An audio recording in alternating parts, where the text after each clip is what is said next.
Sean O'Malley weighed in on Conor McGregor, and Sean was a little bit critical. He said, hey, I think he called him Yacht Conor, which is great. I mean, that's great, because we all know what that means, right? He said, Yacht Conor, don't expect him to be the same. It's double champ Conor. And Sean is very good at telling a story the way that it happens, but he's a fan of Conor. I mean, he doesn't hide either. So for that comment to come from Sean, got my attention. I listened. Now, what do we expect from Conor? And Conor versus Chandler is not done. So there's still time. And there are things like there's no way around what Sean said. To expect this performance by Conor to be good as his last performance would be silly. You can't, as a human being, get better at something by not doing that thing. So it's not just the yacht and or the new life or those experiences. It's not you then have an injury. The yacht, by example, might be what led to the last performance or even the one before that. But training and getting better was at least an option. It was a choice to be on what we're going to refer to as the yacht. When you're injured, it's now not a choice. So there's not any question that any of us have about discipline and desire and motivation. All of those intangibles are out the window when you're injured and don't have the ability to be in the practice room. Are we following each other? So now you're not only regressing, it's just a question, how fast do I regress? Because age is also getting me. I could be in here every single day. See Tony Ferguson, just for an example. Twice a day, every day, ultimate life of discipline, and I can get worse at a certain point where age just gets you. So Conor had said something, and I really liked it.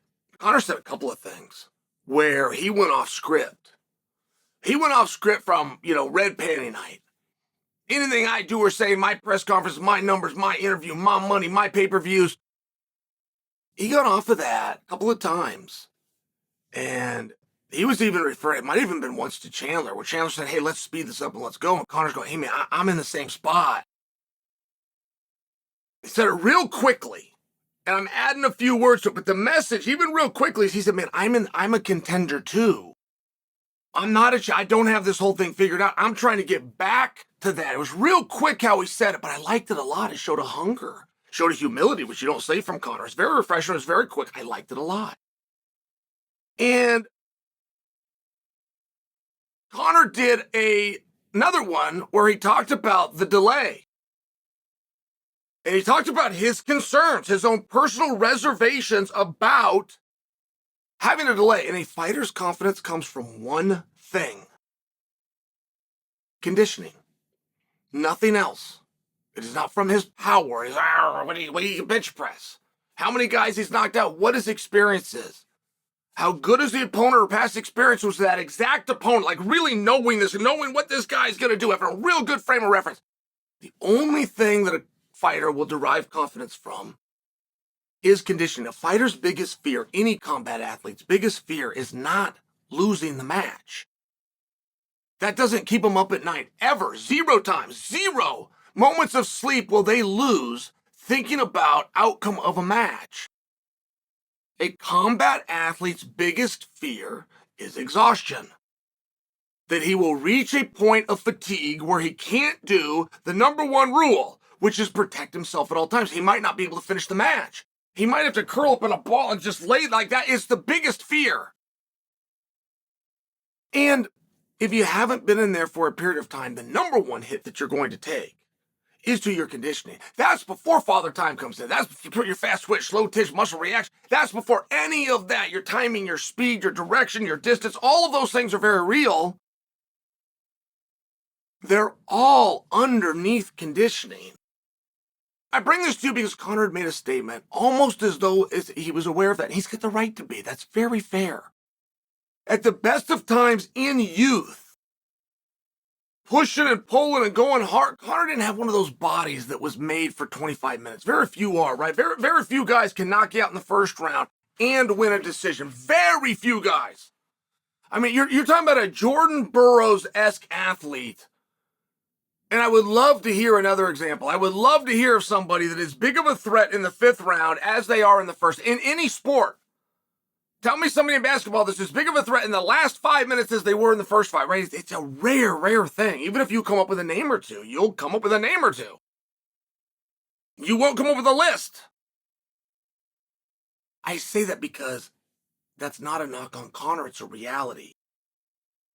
So, Conor versus Chandler, I am curious. I am curious how that's going to sell and how that's going to draw. This is one of those things where the MMA community has been met with fatigue. And the anticipation for a match is to a point where just do the match so we can move on. Just get it done so we can move on. And even though you have the biggest star and you have the biggest buildup, which is the Ultimate Fighter, right? There has never been a marketing vehicle in this industry as good as that. They've got it all. It's still, just get this done. And you got to get it done because you're just not telling a story. You don't have a title up. You don't have a contendership up. You don't have a reason. You don't have a personal grudge. As much as you're going to try to remanufacture, you don't have, just get it done. And I bring that to you because it's not done. And Conor has one way to beat Michael Chandler, of which he's really good, which is knocking him out in the first round. Turns out Conor's good at knocking people out in the first round, but that is his only chance. If this sees the second round, if this sees, like, think of DraftKings or something, like, if it sees the second round, you got totally different odds. If it sees the third round, we don't even have a conversation. For sure, Chandler wins. Chandler could lose all 10 minutes to get to the third round. If the third round begins, Chandler wins the fight. And it's a 5-round fight, right? I mean, there's just, it's tough. It's a very, very tough sell, but it could be fixed. We just did this. We just made Dustin Poirier, who is not a main event and is not a title fight, a 5-round contest. Outside of policies and rules and jurisdictions, we are adhering to the number one thing that we do, which is to fiercely follow whatever rules we make up on the fly. It's not too late because the bout agreement isn't signed to make Conor and Chandler 3 rounds. Now you have a different conversation. You have a completely different line. You have a completely different book. You have a completely different analysis. Now Conor can win. Now he can win a decision. He can bank 8 minutes and lose 7 and win a decision. Just for example, he can win a first round, which he's known to do. He can squeak out a second, throw the third away, and not get fat. I mean, there's a lot of ways to win. It is a completely different, which ups everybody's interest. But if we go out there and we do a weight class that's 170, which is where that announcement's coming, and boys, that fight's going to hurt badly. As soon as those, we already know it's coming, but once it's said, it's going to hurt that fight in massive ways. Because now we know nobody's serious. Nobody's taking this serious. This is just get it done. But you announce 170 and you announce 3 rounds. You have a very different fight, and you just tell the truth as to why. Conor just tells the truth. You kept me out. You delayed me. You held me up. I had an injury. I don't have to whip his ass for 25 minutes. If I can prove that I can beat him for the better part of 15, I proved my point. And the same thing with him. You just come out and you tell the truth. You tell it one time. You will change the narratives in ways. And your analysis of Conor McGregor and what you think you know about Conor McGregor also goes out the window. All the footage that you've seen on Conor, I mean, this includes with Floyd. It took Floyd 30 minutes to get rid of him. Show me someone that got rid of him inside of 15. It's a way different. When it's booked for 15, right? Because it has a mental approach on you. Mentally, the horse will go faster when he can see the barn. If the barn is out of sight, that horse is going to pull up anytime. It's a completely different contest. Completely. And it's not too late. They just changed one. You make things up. They're making things up. Make this like every other fight on the card that night. Make it 3 rounds.